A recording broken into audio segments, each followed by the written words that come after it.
So for this episode of Wildly Inspired, I thought we would do something a little bit different. I painted this for a class that I'm teaching called Moonshine, but I wasn't in love with the final result. So I'm going to be sharing this, obviously, with my students in Moonshine, and I thought I'd give you a peek into this as well.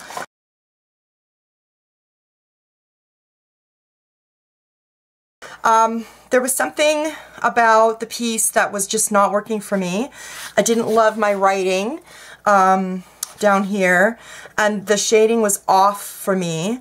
And the marker that I had put into her hair was too dark, so it wasn't actually showing the lines, which you can see now because I scrubbed some of the marker out. It came off because it was on a layer of gesso. So I'm actually going to rework this piece for Wildly Inspired and also for my girls in Moonshine, so that you can see that it's never too late. So if you've done a painting and you're not entirely thrilled with it or happy with it, it's never too late to go back in and make some changes. So I made the changes by scrubbing everything out with a baby wipe. This paint down here was the Art Anthology Dimensional Paint, and it did not hold the Faber-Castell, which was kind of lucky because I had used a Faber-Castell Pitt pen to do my writing, and it just sat on top of this Anthology paint and did not become waterproof as it usually does. It just scrubbed right out, which was kind of lucky.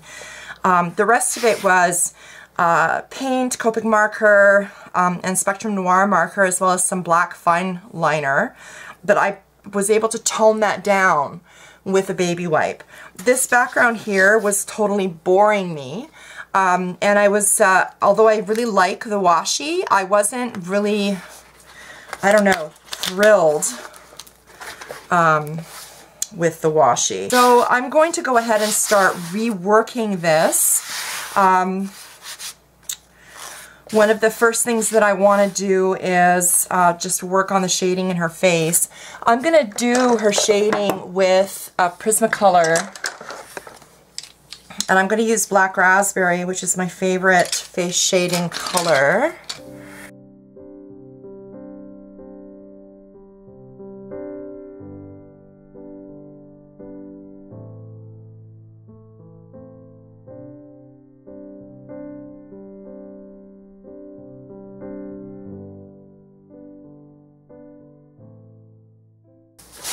Now the thing with using a paper stump to blend like this is that the paper stump will create friction, which will melt the wax, which will allow you to spread the pigment. Do you see how that's spreading?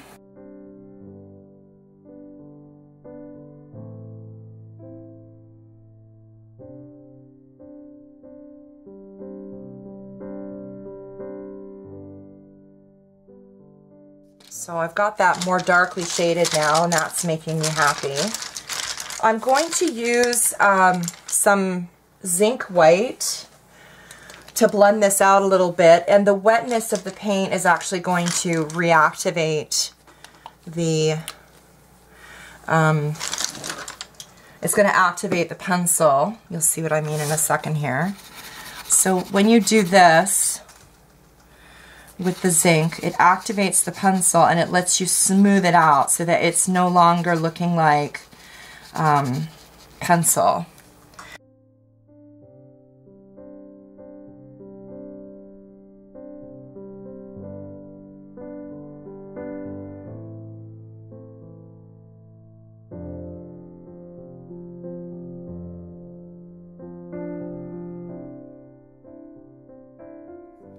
Now I'm going to wet the brush, and just with water I'm going to create some highlights, which is pretty easy. Just go in a kind of a circular motion. Grab yourself a paper towel, tissue, or baby wipe. Kind of scrub in a circular motion and then dab that off. See that?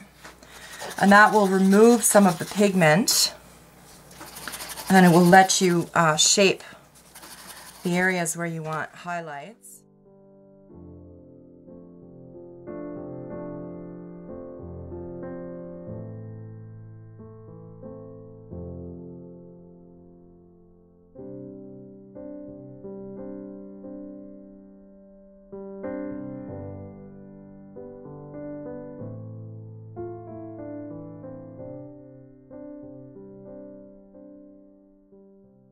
So back in now with the zinc white.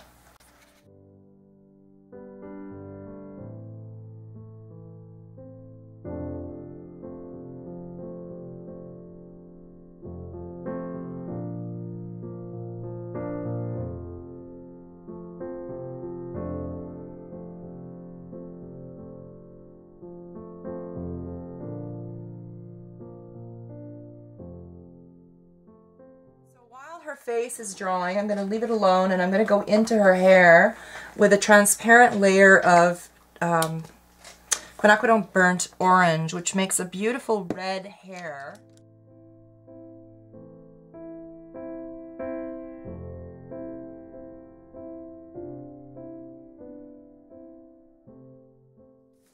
And then this is just a wonderful color to put in the lips of a redhead.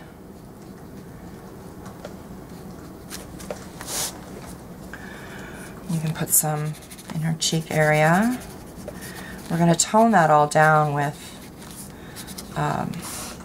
titanium buff, so you can go ahead and be somewhat generous with that.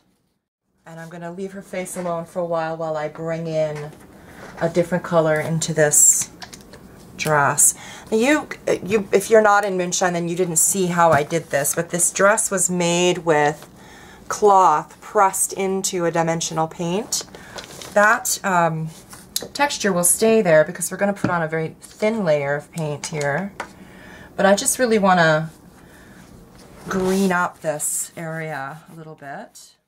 And then I'm going to extend that all the way over to this side of the painting. I don't know if you saw any of that. I'm sorry if you didn't. And I'm just going to go ahead and add a layer of this color to this side of the painting.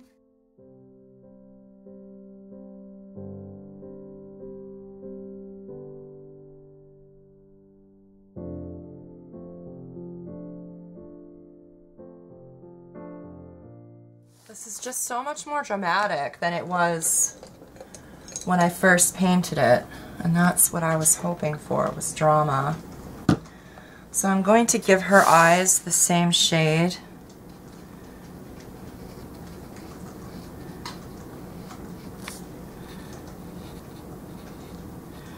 And I'll build her pupils back up in a little bit,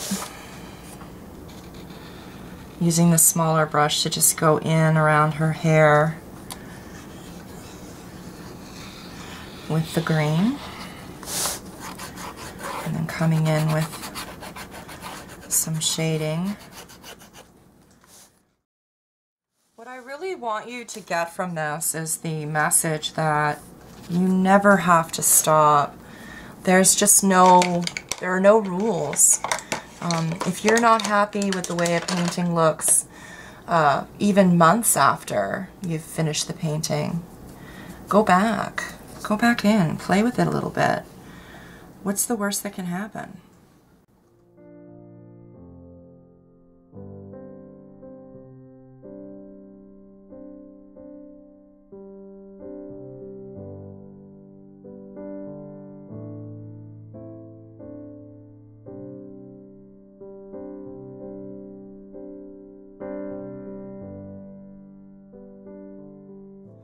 I'm going to give this a quick dry,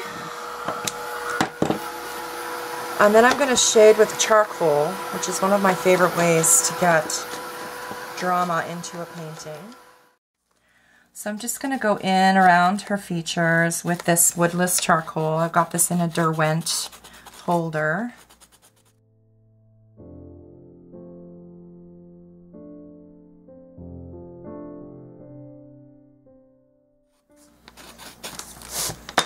Take your Tortillon.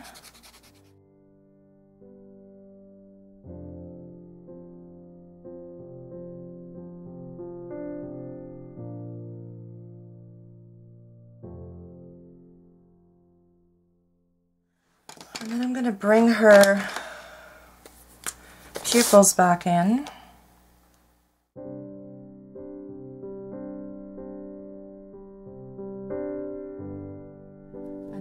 Bringing back the darkest dark here in the nostril area We had lost almost all of the shape of the nose.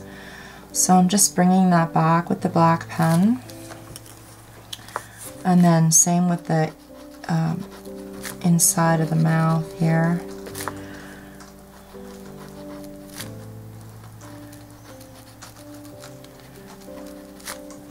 Using my finger to smudge some charcoal over that.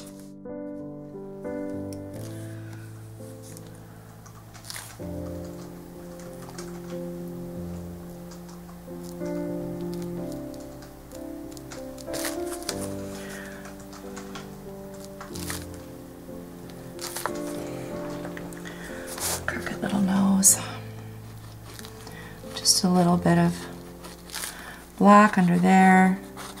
Really what I was going for with this was just something much more dramatic than what I had ended up with. And that is exactly what I'm getting here.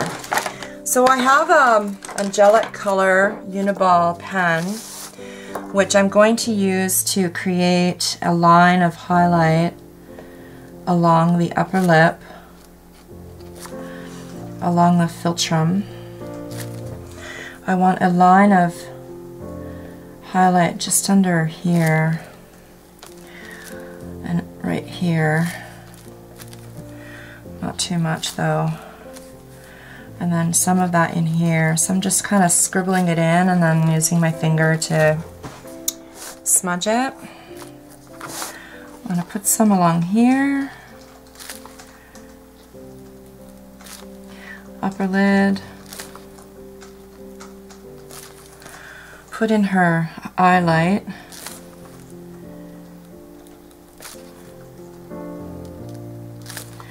And then a little bit like that.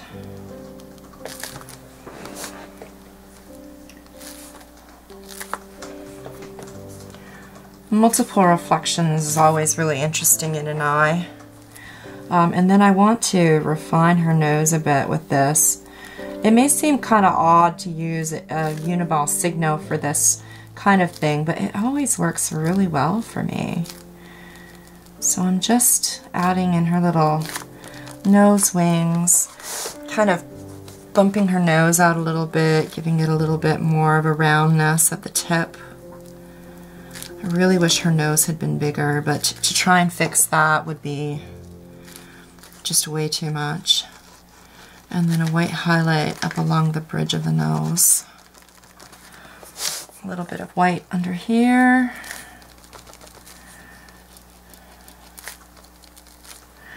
Along here. There's usually a little bit of shadow like right here-ish, where the, you know, the hollow of the throat. A little bit of shadow there, but above it, there's a little bit of a highlight. So I'm just popping that in there. A little bit in here. You could totally use paint for this. I just get really lazy. And then the whites of her eyes looked super jaundiced from all of the yellow and orange that we had in here. So I'm just popping some super bright white in there. In nature, like in real life, the whites of our eyes tend to be bluish, not white. They're like a pale, pale, pale blue, sometimes a gray depending on the light. But if you painted this pale, pale, pale blue, it would just look really weird because it's a stylized painting. So I'm just going ahead and putting some white in there. And just want to scrub this out a little bit here. It's just so much more dramatic than it was to begin with.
perfect, but she's better than she was when I finished the last time, so yay!